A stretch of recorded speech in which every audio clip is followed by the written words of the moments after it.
उद्घाटन के समय आप लोग तालियों से माननीय मंत्री जी का सम्मान करेंगे।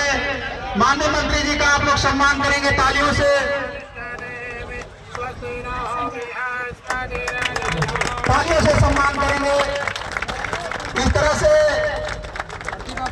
इस सेवठा ग्राम में माननीय मंत्री जी ने इस पेट्रोल पंप का उद्घाटन किया और इस क्षेत्र की जनता के लिए बहुत ही सुलभ के साथियों मैं आपसे फिर कहना चाहता हूं कि ये नोट का देना साथी ओम प्रकाश राजभर की मंशा मंत्री विधायक बनकर के रुपया कमाना नहीं है। रुपया कमाना होता तो बगल की विधानसभाओं में झांक के देख लो 50 से 60% धन लोग विभिन्न संस्थाओं को देकर के 40 से 45% कमीशन लेते हैं। ओम प्रकाश राजभर चुनौती देता है इन जहुराबाद की धरती पर एक भी संस्था को भ्रष्टाचार नहीं दिया, एक भी पैसा किसी संस्था को नहीं दिया हो।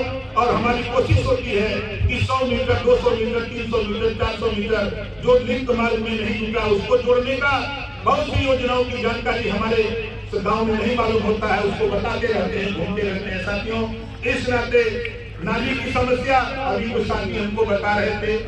एक नई योजना हमारे पंचायती राज विभाग के अधिकारी हैं, अगर नाली बनाने के लिए रास्ता नहीं है तो आप गांव में आप सोखता बनवा लो, आपके पानी जो है उसी सोखता में चला जाएगा। आपकी समस्या का समाधान करने के लिए हम लोग संकल्पित है। बशर्ते कुछ एक कदम आप बढ़ाओ, एक कदम हम बढ़ाए, दोनों लोग मिल करके विकास के रास्ते की तरफ हम लोग बढ़े। इसी बात के साथ पुनः प्रदीप जी को धन्यवाद देते हुए अपनी बारी को विराम देता हूँ। जय हिंद जय भारत। जोरदार ताली बजा करके प्रदीप जी का स्वागत करिए। अपने विधानसभा क्षेत्र में जहुराबाद पहुंचे हैं, क्या कार्यक्रम है सर? आज प्रदीप जी के पेट्रोल पंप का उद्घाटन आपने आमंत्रित किया, उसमें हम लोग उपस्थित हैं। मंत्री जी देखा जाए तो मिल्कीपुर उपचुनाव को आप जीत चुके हैं आप लोग, लेकिन सपा के लोग आरोप लगा रहे हैं कि हम चुनाव हारे नहीं, मुझे हराया गया है, सरकारी मशीनरी का दुरुपयोग किया गया है। देखिए हारने के बाद व्यक्ति कुछ भी कह सकता है, वोट जनता देती है, जनता मालिक है, चुनाव के समय वही भगवान होती है। और पिछले 9 विधानसभा उपचुनाव हुए, उसमें 2 सीटों पर करहल और सीसापुर समाजवादी पार्टी ने जीता, 7 हम लोग जीते। तो उन 2 सीटों पर समाजवादी पार्टी कैसे जीती थी? सवाल पहले नंबर 1। नंबर 2 सवाल लोकसभा के चुनाव में 35-37 सीटें जब चुनाव लोकसभा का हो रहा था तो समाजवादी पार्टी किस आधार पे जीती थी, ये भी बताने का काम करें वो लोग कि भाई हम लोगों ने धांधली करके, गुंडई करके, लूटपाट करके जीता है कि जनता के मत से जीता है, ये तो वही खुलासा कर सकते हैं, बता सकते हैं। मंत्री जी देखा जाए तो गाजीपुर के सांसद अफजाल अंसारी ने मुख्यमंत्री जी के बयानों को पलटवार करते उन्होंने कहा है कि अगर आप लोग बटोगे तो पिटोगे, इस तरह का वो बयान दे रहे हैं। देखिए नेता है, नेता का बयान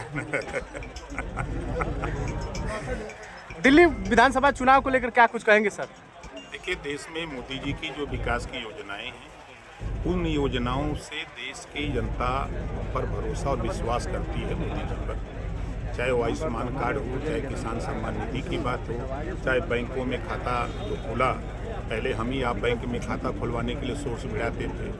यही गैस सिलेंडर लेने के लिए हम लोग बहुत मेहनत कर लाइन लगती थी, तब हो पाता था।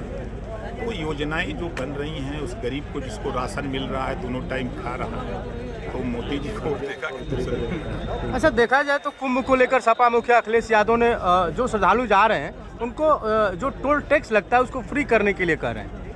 कहाँ टैक्स लग रहा है?